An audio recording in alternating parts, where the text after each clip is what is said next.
Hello my dear students, कैसे हैं आप सब। आज मैं आपको अंसाल में 5th पार्ट कराऊंगा और काफ़ी ये महत्वपूर्ण क्वेश्चन है जो अभी क्वेश्चन मैं कराने वाला हूं। आप ये समझ लीजिए, इस क्वेश्चन को आप सॉल्व करके पूरी तरीके से समझ के आप अपने 5 नंबर तो फिक्स कर लीजिए, क्योंकि ये बोर्ड के एग्ज़ाम में हर बार ये पूछा जाता है प्रश्न है। तो आइए इसको हम देखते हैं और समझते हैं विधिवत। तो ये खंड या का 6 क्वेश्चन है, पीएन संधि डायोड पूर्ण तरंग दृष्टकारी। तो सबसे पहले हम इसको समझ लेते हैं, पीएन संधि डायोड क्या होता है। पीएन संधि डायोड, तो पीएन संधि डायोड जो होता है वो पी प्रकार और एन प्रकार के अर्धचालक से बनी एक युक्ति है। पीएन संधि डायोड क्या होता है? पी प्रकार और एन प्रकार के अर्धचालक से बनी एक युक्ति है, एक डिवाइस है। यानी पी और एन टाइप के अर्धचालक के प्रकार होते हैं। पी प्रकार का अर्धचालक होता है और एक एन प्रकार का अर्धचालक होता है, उससे मिलकर ये पीएन संधि डायोड बनता है। अब यहां पर एक चीज है पूर्ण तरंग। एक एक चीजों को मैं पहले आपको बता रहा हूं, एक एक टर्मिनोलॉजी को, कि आपको समझ में आ जाए। पूर्ण तरंग, पूर्ण तरंग का मतलब हुआ, जैसा कि यहां पर आप देख रहे हैं, ये प्रत्यावर्ती वोल्टेज का वेव फॉर्म है और ये इनपुट किया जाता है।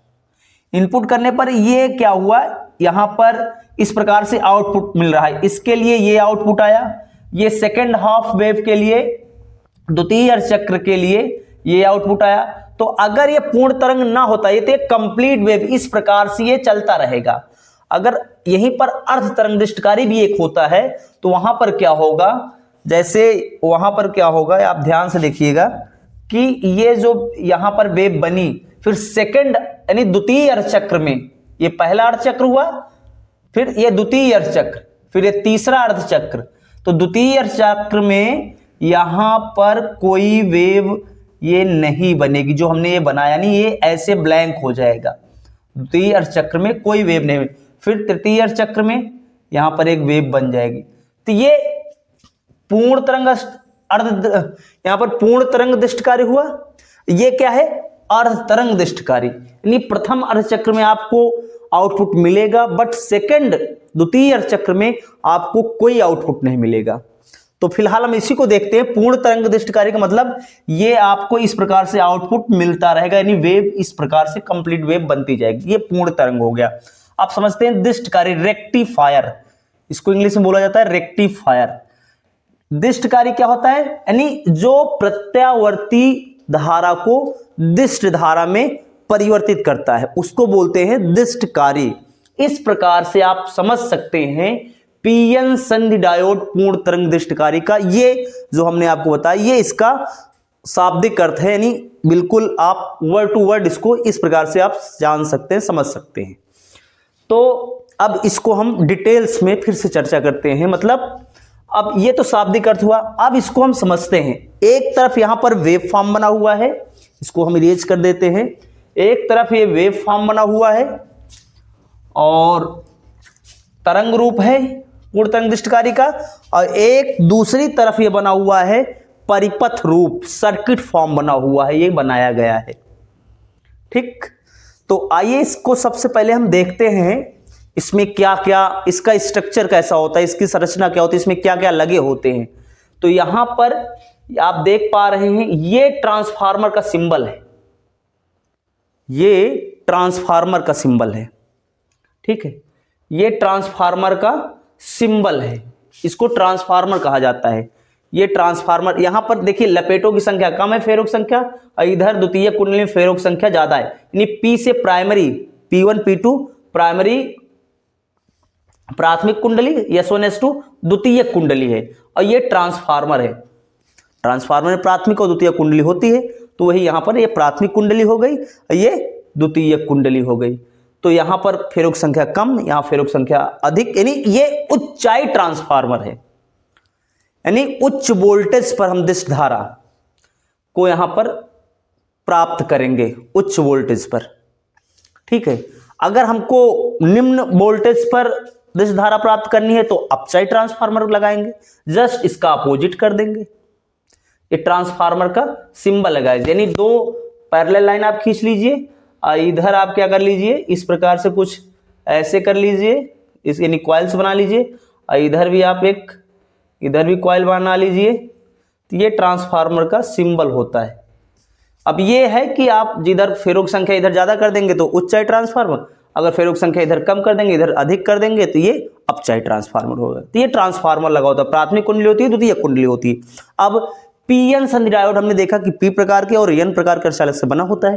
तो पीएन संधि डायोड का गाइस सिंबल जो होता है, पीएन संधि डायोड का ध्यान से देखेंगे, ये पीएन संधि डायोड का सिंबल होता है, ये पीएन संधि डायोड का सिंबल होता है। ये पी होता है, ये एन होता है।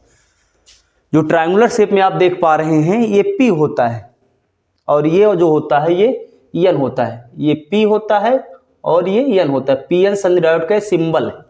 तो ये यहां पर एक पीएन संधि डायोड यानी डायोड लगा, डायोड यानी D1, दो डायोड इसमें लगा, D1 और D2। पी से मतलब पॉजिटिव होता है, एन से मतलब क्या होता है, निगेटिव, ऐसे आप समझ लीजिए, ठीक है। पी प्रकार के अर्धचालक और एन प्रकार के अर्धचालक से बना होता है। डायोड, दो डायोड यहां पर लगे हुए हैं। फिर उसके बाद यहां पर आउटपुट जो आपको निर्गत वोल्टेज लोड यहां पर लगा होता है। और ये जो ट्रांसफार्मर होता है, एक चीज आप समझिए, ये सेंट्रल टैप्ड ट्रांसफार्मर होता है, यानी केंद्र अंश निष्कासित टाइप का एक ट्रांसफार्मर होता है। टीएस इसको बोलते हैं, सेंट्रल टैप्ड ट्रांसफार्मर इसको बोलते हैं। ये सेंट्रल टैप्ड ट्रांसफार्मर होता है, ठीक। तो ये ट्रांसफार्मर यानी परिपथ रूप में पूर्ण तरंग दृष्टिकारी, पीएन संधि डायोड पूर्ण तरंग दृष्टिकारी में ये इसका पूरा एक परिपथ आरेख ये है, परिपथ रूप है। तो ये परिपथ रूप हो गया। अब इसकी क्रियाविधि को हम समझते हैं, वर्किंग। उससे पहले एक दो पॉइंट्स और देख लेते हैं कि ये पीएन संधि डायोड हो गया, पीएन संधि डायोड का सिंबल है, ठीक है। यहां बना लेते हैं, ये है पीएन संधि डायोड, पीएन संधि डायोड, ये है पीएन संधि डायोड। अगर बैटरी का ये पॉजिटिव टर्मिनल है, निगेटिव, ये पॉजिटिव हो गया, निगेटिव, तो पी ए है, ये एन है। पीएन संधि डायोड अगर यानी सेल या बैटरी जो भी है, अगर उसके पॉजिटिव टर्मिनल को हम पी से और निगेटिव टर्मिनल को एन से जोड़ दें तो इस बैटरी यानी सेल से जोड़ने की सब प्रक्रिया को हम क्या कहते हैं, अभिनति कहते हैं। क्या कहते हैं, अभिनति, बायसिंग बोलते हैं, अभिनति, ध्यान रखना। एक होता है अग्र अभिनति, एक होता है पश्च अभिनति। ध्यान से शब्दों पर ध्यान दीजिएगा। एक अग्र अभिनति, forward biasing and reverse biasing. तो यहां पर ये पीएन संधि डायोड हो गया, यानी पी प्रकार का अर्धचालक, एन प्रकार का अर्धचालक है, और इसको हमने सेल से जोड़ दिया, पॉजिटिव टर्मिनल से पी को, निगेटिव टर्मिनल को एन से जोड़ा। इस क्रिया को हम क्या कहेंगे, अभिनति या वाइसिंग कहेंगे इंग्लिश में। तो अभिनति यहां पर दो प्रकार की होती है, एक अग्र अभिनति, एक पश्च अभिनति। अग्र अभिनति में क्या होता है, पॉजिटिव वाला पॉजिटिव, निगेटिव वाला निगेटिव से जुड़ा रहेगा।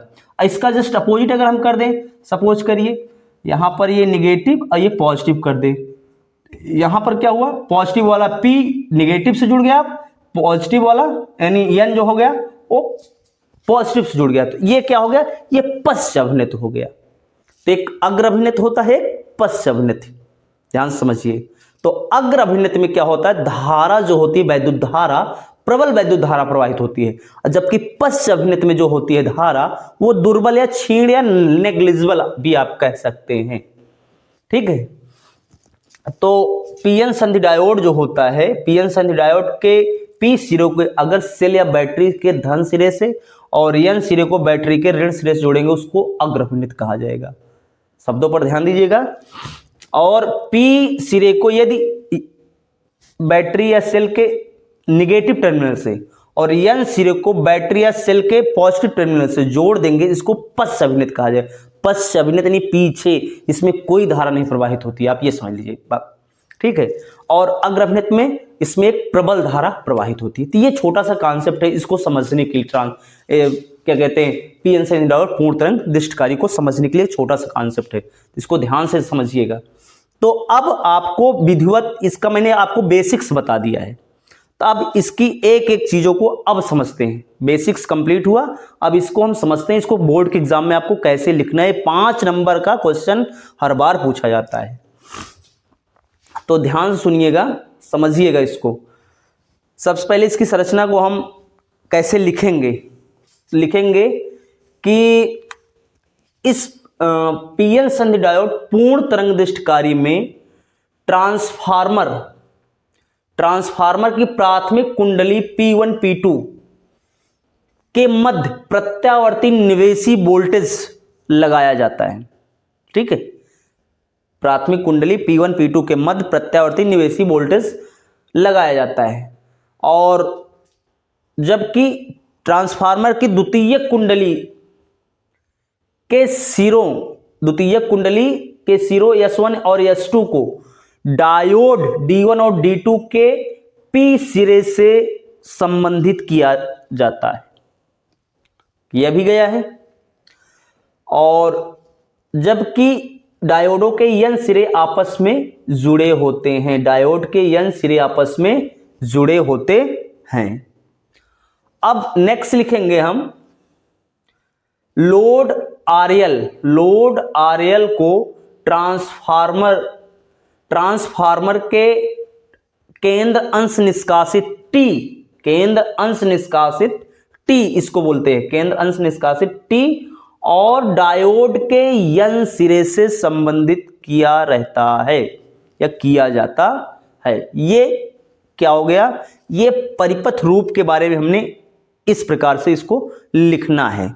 अब इसकी इधर देखते हैं, ये वेव फॉर्म परिपथ रूप और तरंग रूप दोनों बनाना रहेगा बोर्ड के एग्जाम में 5 नंबर में। अगर क्वेश्चन यहां पर निवेशी वोल्टेज है, प्रत्यावर्ती निवेशी वोल्टेज इस प्रकार से फ्लो होती है। और आउटपुट आपको क्या मिलेगा, डीसी यूनिडायरेक्शनल होता है, एक दिशीय होता है। इस प्रकार से आप ये डीसी आपको प्राप्त होगा, क्योंकि पूर्ण तरंग है तो यानी दोनों अर्ध चक्रों के दौरान आपको धारा यानी क्या वोल्टेज गेन होगा। ठीक है, अब समझते हैं इसकी क्रिया विधि, वर्किंग। तो वर्किंग आप ध्यान से सुनिएगा, इसको ध्यान से सुनिएगा और ऐसे ही लिखना है जैसे मैं आपको बता रहा हूं। तो सबसे पहली चीज इसमें आप लिखेंगे कि ट्रांसफार्मर की द्वितीयक कुंडली S1 T के सापेक्ष यानी प्रथम अर्धचक्र में प्रत्यावर्ती वोल्टेज के प्रथम अर्धचक्र में ये प्रथम अर्धचक्र हुआ, ये पहला अर्धचक्र यहां से यहां तक प्रथम अर्धचक्र हुआ। प्रथम अर्धचक्र में प्रत्यावर्ती वोल्टेज के प्रथम अर्धचक्र में S1 T के सापेक्ष पॉजिटिव धनात्मक सिरा और S2 निगेटिव होता है। तो इस प्रकार से S1 डायोड D1 के साथ अग्रदिशिक, जबकि S2 डायोड D2 के साथ पश्चदिशिक होता है। तात्पर्य कहने का यह है कि S1 जो होता है ये डायोड D1 के साथ अग्रदिशिक होने के कारण पहले अर्धचक्र में डायोड D1 धारा को प्रवाहित होने देता है अपने में से, जबकि पहले अर्धचक्र में डायोड D2, क्योंकि इसके साथ ये निगेटिव है और ये पॉजिटिव है तो पश्चदिशिक होगा। और प्रथम अर्धचक्र में D2 जो होता है डायोड D2 अपने में से कोई धारा प्रवाहित नहीं होने देता है। ये हो गया पहला अर्धचक्र, ऐसे लिखना है। फिर आते हैं द्वितीय अर्धचक्र में, ध्यान से सुनिएगा। द्वितीय अर्धचक्र में क्या होता है, द्वितीय अर्धचक्र में क्या होता है कि जो S2 होता है, S2 T के सापेक्ष अब क्या हो जाएगा, उलट जाएगा। S2 T द्वितीय कुंडली S2, ये S2 सिरा जो है ट्रांसफार्मर में जो T है, केंद्र निष्कासित T है, जो S2 T के सापेक्ष धनात्मक और जबकि S1 ऋणात्मक होता है। तो द्वितीय अर्धचक्र के दौरान डायोड D1 S1 के साथ पश्चदिशिक, जबकि डायोड D2 S2 के साथ अग्रदिशिक होता है। तो डायोड D1 अपने में से कोई धारा इसमें से यानी इसमें से कोई धारा प्रवाहित नहीं होती है, जबकि डायोड D2 से, क्योंकि S2 के साथ ये अग्रदिशिक है इसलिए इसमें से धारा प्रवाहित होती है। और ये अग्रदिशिक है, ध्यान दीजिए पहले अर्ध चक्र में क्या था, अग्रदिशिक, तो पॉजिटिव पॉजिटिव होगा, तो यानी यहां पर पॉजिटिव जब रहेगा, ध्यान से सुनिएगा, अगर ये पॉजिटिव रहेगा तो इस प्रकार से, क्योंकि हम जानते हैं कि पॉजिटिव टर्मिनल से करंट फ्लो होता है, तो पॉजिटिव है तो इस टर्मिनल से करंट फ्लो होगा, इस प्रकार से करंट की डायरेक्शन आप ऐसे दिखानी रहेगी, इस प्रकार से। और द्वितीय अर्ध चक्र में क्या होता है, डायोड D2 से वैद्युत धारा प्रवाहित होती है, तो यहां पर P टर्मिनल है, यहां से करंट ऐसे पास होगा इस प्रकार से, और इस प्रकार से आप यहां पर वैद्युत धारा को दिखाएंगे। ये परिपथ रूप हो गया। इस प्रकार से इसकी आप क्रिया विधि लिखेंगे। और फाइनली आप एक चीज, एक वर्ड, ये एक वाक्य में आप ये लिख सकते हैं, पूर्ण तरंग कार्य में निर्गत वोल्टेज एक दिशीय स्पंदों, एक दिशीय, ये देखिए ऊपर केवल एक दिशीय स्पंदों का मतलब ये प्रथम अर्ध चक्र में यहां स्पंद बना, द्वितीय अर्ध चक्र में इसके लिए ये स्पंद बना, तृतीय अर्ध चक्र में इसके लिए ये स्पंद बना, यानी एक दिशीय स्पंद पल्स बन रहे हैं, एक दिशीय स्पंद। ये जो फिगर है इसी को स्पंद बोल रहे हैं, जो चित्र वे बन रहा है। तो एक दिशीय स्पंदों की अविरत श्रेणी, यानी बिना रुके अविरत श्रेणी होती है। इस प्रकार से आप पीएन संधि डायोड पूर्ण तरंग दृष्टिकारी को आप लिखना रहेगा। बड़ा ही महत्वपूर्ण है, इसको आप उम्मीद करते हैं समझे होंगे, नहीं समझे तो एक बार आइए फिर से मेरे साथ आप रिवाइज कर लीजिए। सबसे पहले आपको इसका परिपथ रूप बनाना रहेगा और तरंग रूप बनाइए, उसके बाद आप इसकी रचना, इसमें क्या क्या लगा हुआ है उसको लिखिए कि पीएन संधि डायोड पूर्ण तरंग दृष्टिकारी में ट्रांसफार्मर की प्राथमिक कुंडली P1 P2 के बीच प्रत्यावर्ती निवेशी वोल्टेज लगाया जाता है, जबकि ट्रांसफार्मर की द्वितीय कुंडली S1 S2 के मध्य डायोड D1 और D2 के P सिरे जुड़े होते हैं, और जबकि N सिरे आपस में ये जुड़े रहते हैं, जैसा कि आप चित्र में देख पा रहे हैं। इसके पश्चात आप लिखेंगे लोड RL ट्रांसफार्मर के केंद्र निष्कासित T और डायोड D1 D2 के N सिरे से संबंधित होता है। ये आप संरचना में इसके लिख सकते हैं, ठीक है, जैसा इसका सर्किट है।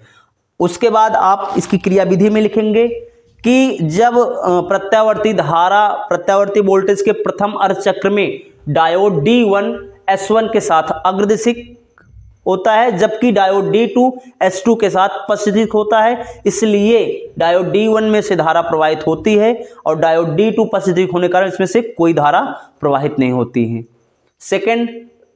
जबकि द्वितीय चक्र में डायोड D1 S1 के साथ पश्चिदिक हो जाता है, और जबकि डायोड D2 S2 के साथ अग्रदिशिक हो जाता है। तो डायोड D2 द्वितीय चक्र में डायोड D1 में से कोई धारा नहीं प्रवाहित होती, जबकि डायोड D2 से वैद्युत धारा, एक प्रबल वैद्युत धारा प्रवाहित होती है। इस प्रकार से पूर्ण तरंग दृष्टिकारी में निर्गत वोल्टेज एक दिशीय स्पंदों की अविरत श्रेणी प्राप्त होती है। तो ये पीएन संधि डायोड पूर्ण तरंग दृष्टिकारी है। अच्छे से आप इसको समझ लीजिए, इसका चित्र आप बना लें। गाइज, अब नेक्स्ट क्वेश्चन हम देखते हैं।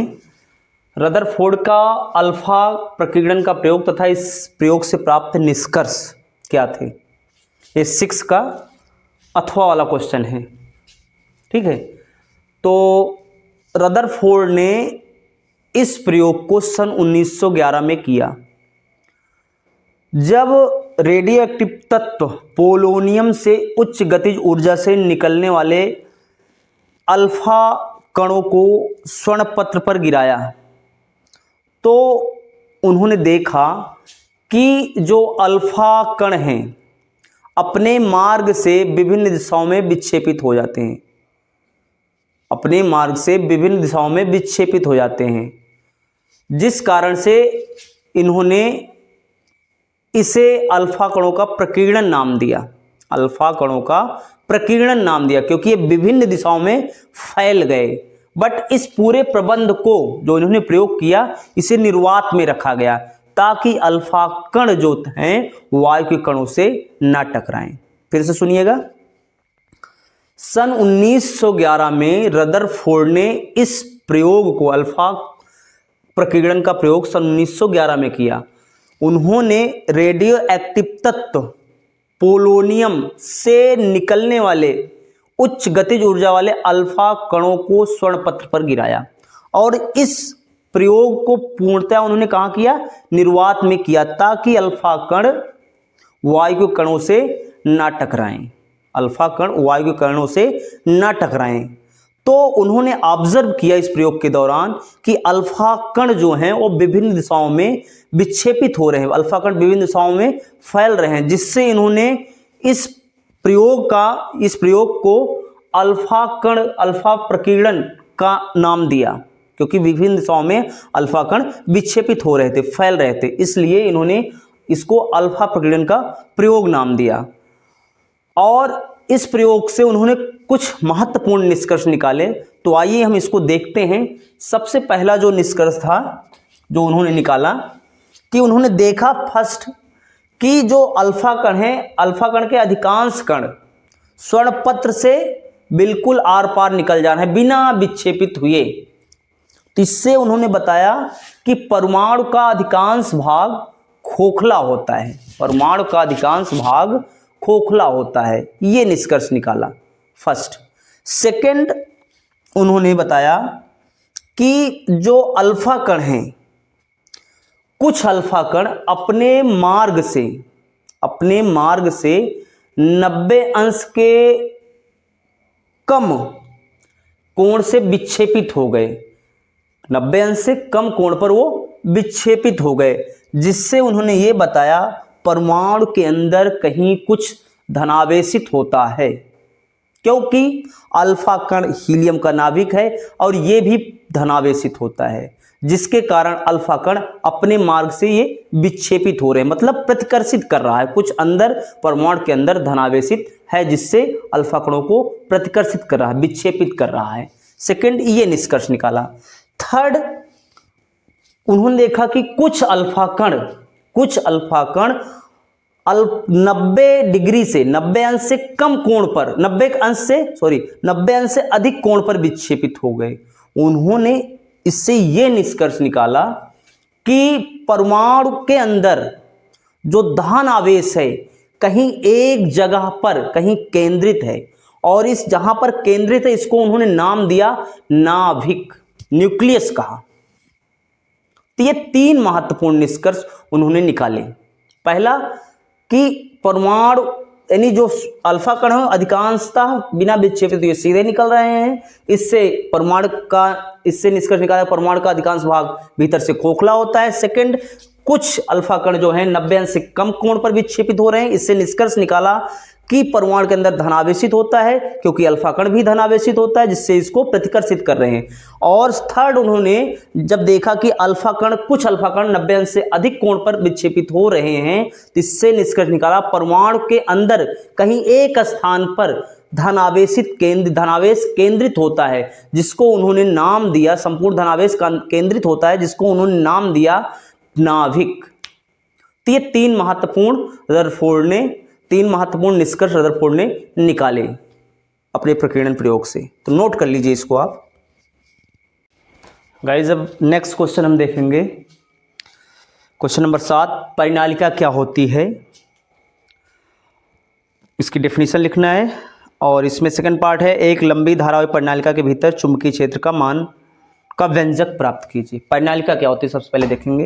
परिनालिका, परि माने होता है चारों ओर, नलिका मतलब एक ट्यूब टाइप की, कुछ इस प्रकार का, इस मार्कर के शेप में, ठीक, ये नलिका होती है। तो जो परिनालिका होता है समझिए, यह एक लंबी बेलनाकार कुंडलनी होती है, यह एक लंबी बेलनाकार कुंडलनी होती है जिस पर कार्डबोर्ड या चीनी की मिट्टी की नलिका के ऊपर, यानी कहने का तात्पर्य है कार्डबोर्ड या चीनी मिट्टी कि नलिका लीजिए, उसके ऊपर तांबे के विद्युत रोधी तार के बहुत से फेरे एक दूसरे से सटाकर लपेट देते हैं। इस पूरे प्रबंध को परिनालिका कहते हैं। क्या कहते हैं? परिनालिका कहते हैं। और इसको हमने यहाँ पर आपको बनाकर दिखाया भी है। अगर इसे सेल से कनेक्ट कर देंगे ये धारावाही परिनालिका हो जाएगी। एक प्रकार से बार मैग्नेट जैसा बिहेव करेगा। ठीक, तो परिनालिका जो होती है, फिर से सुनिएगा, यह एक लंबी बेलनाकार कुंडलनी होती है। यह कार्डबोर्ड या चीनी मिट्टी की नलिका के ऊपर तांबे के विद्युत रोधी तार को एक दूसरे के से सटाकर लपेट देते हैं। तो इस प्रबंध को हम परिनालिका कहते हैं। सेकंड निकालना है, इसमें लंबी परिनालिका के भीतर चुंबकीय क्षेत्र निकालना है। लंबी परिनालिका के भीतर चुंबकीय क्षेत्र, हमको फार्मूला ये डिराइव करना, V बराबर म्यू नॉट एन आई। परिनालिका के भीतर चुंबकीय क्षेत्र, इस फार्मूले को डिराइव करना है। ठीक है, तो आइए इसको हम डिराइव करते हैं और देखते हैं इसे कैसे आएगा ये। तो इरेज इसको हम कर लेते हैं। ये बड़ा महत्वपूर्ण क्वेश्चन है, कई बार बोर्ड के एग्जाम में ये पूछा भी जा चुका है। तो इसको गाइस आप ध्यान से देखिएगा और पूरा समझने का प्रयास करिएगा। तो आइए इसको हम सबसे पहले इसका लंबी परिनालिका के भीतर चुंबकीय क्षेत्र के लिए हम चित्र को हम समझते हैं और बना भी लेते हैं इसको। तो ये क्रॉस जो दिखाई दे रहा है, क्रॉस, सबसे पहले आप क्रॉस बनाएंगे, फिर ये डॉट बनाएंगे। क्रॉस का मतलब करंट यहां से अंदर जा रहा है, ये अंदर गया फिर बाहर आया, फिर बाहर आया फिर अंदर गया, फिर बाहर आया फिर अंदर गया, फिर बाहर आया फिर अंदर गया। इस प्रकार से ये परिनालिका यानी हेलिक्स जो कुंडलनी है उसमें इस प्रकार से वैद्युत धारा प्रवाहित हो रही है। और हमको इन परिनालिका के भीतर इसके बीच में चुंबकीय क्षेत्र निकालना है। तो चुंबकीय क्षेत्र की दिशा कैसे निकालेंगे? दाएं हाथ की हथेली का नियम नंबर 1 लगाएंगे। धारा की दिशा में हम क्या करेंगे? धारा की दिशा में ये अंगूठा यहाँ, यानी ये अंगूठा हो गया, यहाँ पर करंट अंदर जा रहा है। अब वैद्युत धारा, अंगुलियों को मोड़ेंगे तो ये क्या हो गया? धारा की दिशा में अंगूठा लगाया, चुंबकीय क्षेत्र, अंगुलियां क्या है? चुंबकीय क्षेत्र, यानी चुंबकीय क्षेत्र की दिशा इस प्रकार से होगी। यहाँ पर ध्यान दीजिए, करंट ऐसे बाहर निकल रहा है, करंट बाहर निकल रहा है इस प्रकार से। और चुंबकीय क्षेत्र हमको कहाँ निकलना? करंट ये बाहर निकल रहा है, चुंबकीय क्षेत्र, अंगुलियों को मोड़िए, देखिए चुंबकीय क्षेत्र की दिशा इधर ही आ रही। कहने का तात्पर्य है चुंबकीय क्षेत्र की दिशा कुछ इस प्रकार से एरो की डायरेक्शन में होगी। तो ये क्रॉस और डॉट वैद्युत धारा की दिशा हो गई, जो ये लाइंस बनी हुई हैं ये चुंबकीय क्षेत्र हो गया। अब धारावाही परिनालिका के भीतर हमको चुंबकीय क्षेत्र निकालना है। तो यहाँ पर एक महत्वपूर्ण एम्पीयर सर्किट लॉ होता है। तो ये एम्पीयर का परपथीय नियम हम लगाएंगे। क्या लगाएंगे? एम्पीयर का परपथीय नियम लगाएंगे। तो उसे लगाने के लिए हम एक द्विविमीय बंद सममित आकृति ले देते हैं। तो ABCD एक रेक्टेंगुलर शेप का हमने एक बंद आकृति ले ली। और AB जो है ये जो चुंबकीय बल रेखाएं हैं उसके अक्ष के समांतर हैं, जो लंबाई AB है। बाकी जो BC है और AD ये लंबी भुजाएं हैं, जिसके कारण CD यहाँ यानी AB से अत्यंत दूर होगी। यानी यहाँ पर चुंबकीय क्षेत्र जो होगा वो नेग्लिजिबल होगा, क्योंकि ये अत्यधिक दूर होंगी। कारण क्या है? ये भुजाएं बहुत लंबी हैं, इसलिए CD जो होगी ये बहुत दूर होगी भुजा। तो यहाँ पर चुंबकीय क्षेत्र जो होगा नेग्लिजिबल होगा। ठीक है, तो आइए देखते हैं एम्पीयर का परपथीय नियम क्या होता है। एम्पीयर का परपथीय नियम होता है close integration vector B dot vector DL। अब इसकी सभी साइड्स पर लगाएंगे, ध्यान से देखिए। पहले इसको हम लिख लेते हैं, एम्पीयर का परपथीय नियम क्या होता है? Mu naught I। ठीक है, ये एम्पीयर का परपथीय नियम होता है। एम्पीयर के परपथीय नियम से एक चीज और इस पर आप लैंग्वेज में लिखेंगे कि प्रति मीटर एकांक लंबाई में फेरों की संख्या स्मॉल n है। प्रति मीटर एकांक लंबाई में फेरों की संख्या जो है वो स्मॉल n है। और एक फेरे में जो वैद्युत धारा प्रवाहित हो रही है वो I0 हम ले लेते हैं। ठीक, आई नॉट ले लेते हैं। और ए बी की लंबाई जो है, ये जो ए बी है इसकी लंबाई हम यल ले लेते हैं, इसकी लंबाई हम यल मान लेते हैं। तो आइए हम इसको देखते हैं, एम्पियर का परपथीय नियम लगाते हैं।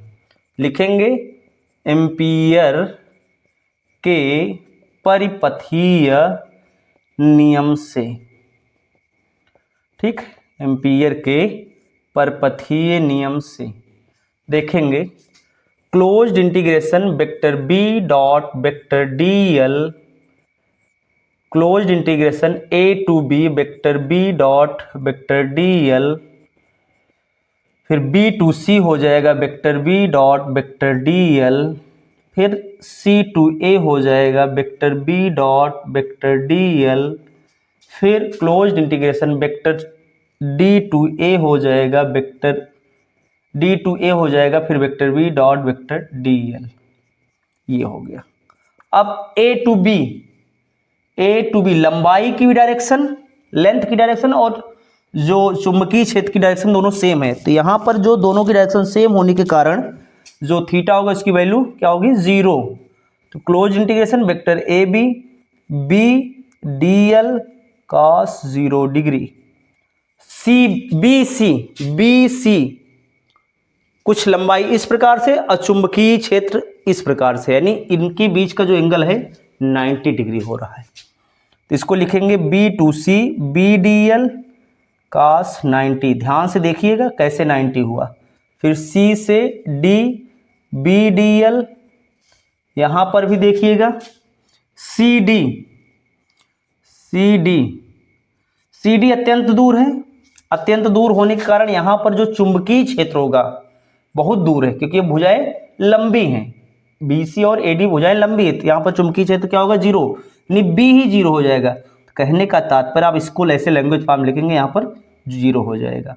अब D2A देखते हैं, D2A, ये D2A ये भुजा हो गई और ये चुंबकीय क्षेत्र, इनके बीच भी कोण क्या हो जाएगा, 90 डिग्री हो जाएगा, ये cos 90 डिग्री। ये cos 90 की वैल्यू क्या होगी, cos 90 यहाँ पर भी 0, यहाँ पर भी 0, ये 0। Integration close integration A to B B D L cos 0 की वैल्यू 1 हो जाएगी, b बाहर कर लेंगे, इंटीग्रेशन ए टू बी, ठीक है, डी एल, ए से बी तक लंबाई कितनी है, एल, इसको हम लिखेंगे बी एल, ठीक है। ये इक्वेशन फर्स्ट हो गया, ठीक। Second part mu nought N आई, सेकेंड पार्ट अब इसका देखते हैं, म्यू नॉट एन आई। एक फेरो में जो वैद्युत धारा है, ठीक है, एक फेरे में वैद्युत धारा जो प्रवाहित हो रही है आई नॉट।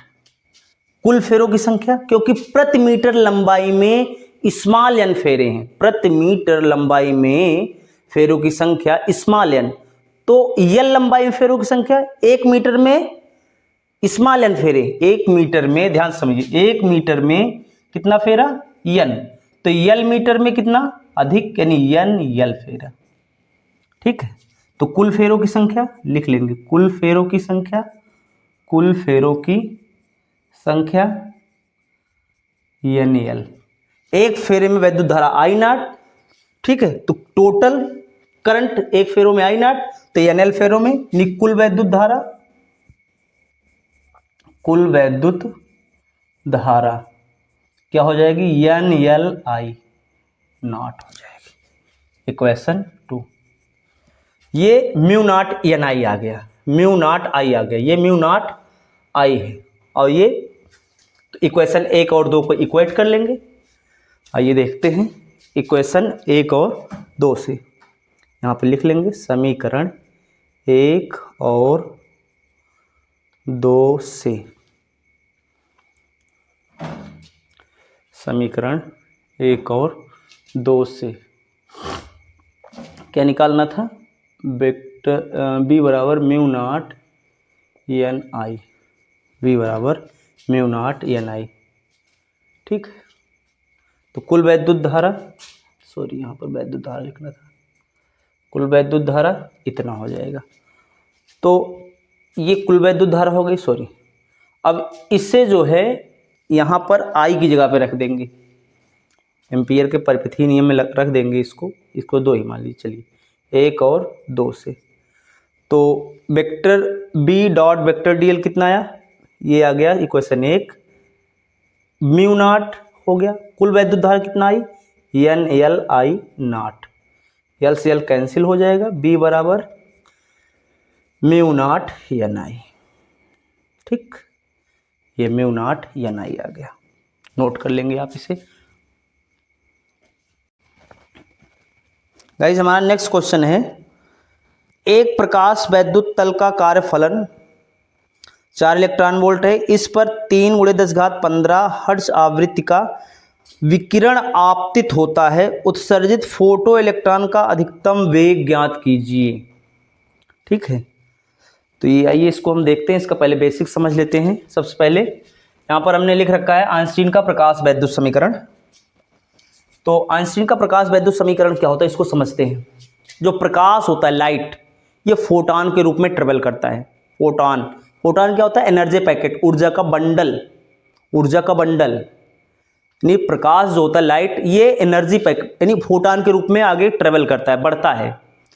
ठीक है, और फोटॉन क्या होता है, एनर्जी पैकेट होता है। ठीक है, बस इतना आप ध्यान रखिए, ऊर्जा का बंडल फोटॉन कहलाता है। तो फोटॉन जो होता है जब धातु की सतह पर आकर आपतित होता है, ध्यान समझिए, फोटॉन जो है धातु की सतह पर जब आपतित होता है, उसके पास ऊर्जा क्या थी, फोटॉन की एनर्जी कितनी है, ई।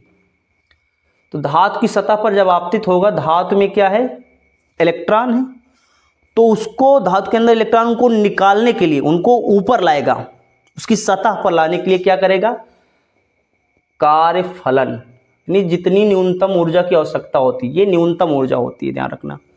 W क्या है, न्यूनतम ऊर्जा, यानी इलेक्ट्रॉन को उसकी सतह तक लाने के लिए जो कार्य करना पड़ता है, फोटॉन की जो एनर्जी कहाँ वेस्ट हुई, जो धातु के इलेक्ट्रॉन है उनकी सतह तक लाने में जो कार्य किया गया वो क्या है, कार्यफलन है, धातु की सतह तक लाने।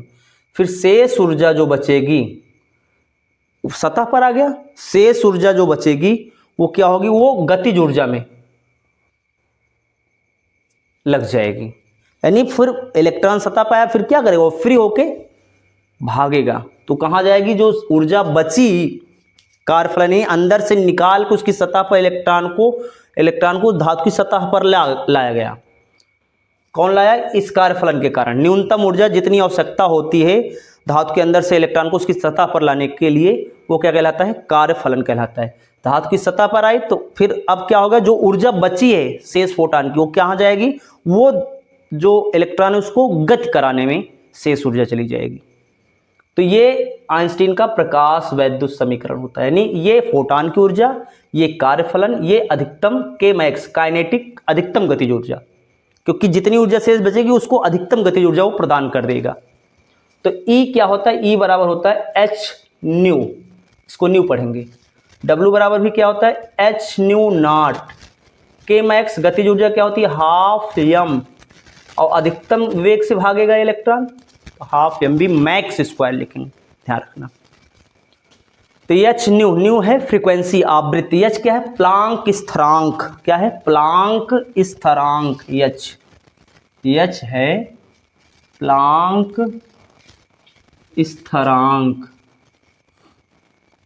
स्थिरांक एच की वैल्यू होती है 6.6 × 10⁻34 जूल सेकेंड, प्लांक स्थिरांक होता है। ये आइंस्टीन का प्रकाश वैद्युत समीकरण बड़ा ही महत्वपूर्ण है, बोर्ड के एग्जाम में यहाँ से भी प्रश्न बनता है। मैं न्यूमेरिकल समझा रहा हूँ, उससे पहले मैं उसका बेसिक्स बता दे रहा हूँ ताकि आपको ये समझने में दिक्कत ना हो। ठीक है, तो ये इसका बेसिक्स हो गया। अब इसको हम देखते हैं, क्वेश्चन पर आते हैं। क्वेश्चन में कहा जा रहा है कि कार्यफलन दिया गया है, W दिया है। W कितना दिया गया है, W दिया गया है 4 इलेक्ट्रॉन वोल्ट। एक इलेक्ट्रॉन 1.6 10⁻⁻19 जूल, ये कार्यफलन हो गया। आवृत्ति कितनी दी गई है, न्यू दिया गया है 3 × 10⁻15 हर्ट्ज दिया गया है। ठीक है, आइए ये सारा डाटा दिया गया है। अब देखते हैं एच सूत्र को हम अप्लाई करते हैं, इसको डब्ल्यू ही रहने देते हैं। अब मैं इसको डब्ल्यू के फॉर्म में पुनः लिख दे रहा हूँ। एच कितना दिया गया है, एच होता है 6.6 10⁻34 लिख रखा है हमने प्लांक स्थिरांक। उसके बाद न्यू कितना है 3 × 10⁻15।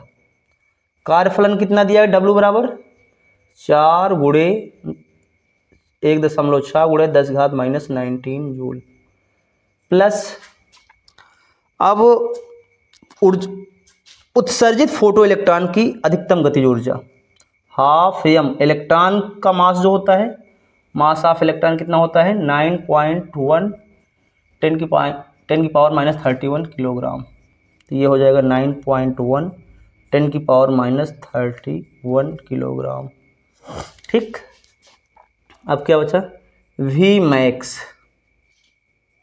स्क्वायर, इसको सॉल्व करेंगे तो ये हो जाएगा 6, इसको सॉल्व करेंगे 3 संग 18 3 संग 18 1 19 19.8 आ जाएगा इंटू 10⁻⁻, कितना आ जाएगा ये 19 आ जाएगा, माइनस 16 चौक 64 6.4 हो जाएगा 10⁻⁻19 आ जाएगा बराबर 1/2 9.1 10⁻31 V max, V square V max का स्क्वायर हो जाएगा। इसको सब्ट्रैक्ट कर लेंगे, घटा लेंगे, 2 का क्रॉस में गुणा हो जाएगा। यहाँ पर मैं इसको कर दे रहा हूँ, 2 का क्रॉस में गुणा होगा 2, ये हो जाएगा, इसको आप घटा लीजिए, ये घटा लीजिए, 2 का क्रॉस में गुणा 2 गुणे, अब 19.8 माइनस 6.4 इसको घटाएंगे 13 यहाँ पर कर लेते हैं 19.8 है ये 6.4 है तो कितना आ जाएगा 13.4 ये 4 आ गया। ठीक, घटा लेंगे इंटू 10⁻⁻19 बचेगा, अपान में क्या आएगा 9.1 10⁻⁻31 ये वी मैक्स का स्क्वायर आ जाएगा। वी मैक्स क्या हो जाएगा, स्क्वायर हट के इधर स्क्वायर रूट लगेगा, 2 × 13.4 10⁻⁻19 9.1 10⁻⁻31।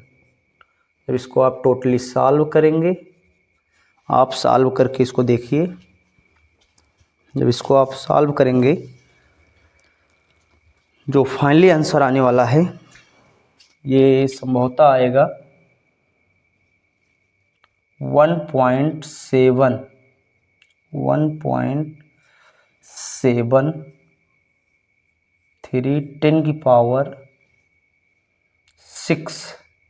वेलोसिटी है तो मीटर प्रति सेकंड, ये फाइनली आंसर आ जाएगा। ठीक गाइस, इसको इस प्रकार आप लिख सकते हैं। कैसे, इसको देख लीजिए ध्यान से, यहाँ पर 19 है, ऊपर ले जाएंगे प्लस 31 माइनस 19 कितना आ जाएगा 2 12 तो 1/2 6 आ जाएगा, 12 का 1/2 10⁻12 आएगा तो उसका 1/2 10⁻6 आएगा ये लगभग, और जो आएगा अप्रॉक्स 3 के आएगा, 3 का वर्गमूल 1.73 को कुछ करके आता है, मतलब ये जो होगा इतना इसका आंसर आएगा। तो उम्मीद करते हैं आपको क्लास बढ़िया लगी होगी, आपको पूरा समझ में आया होगा। अगर कहीं आपको कोई डाउट है कमेंट में आप अपना कमेंट में डाउट लिखिए, मैं उसका रिप्लाई करूँगा। तो गाइस आज के लिए इतना ही।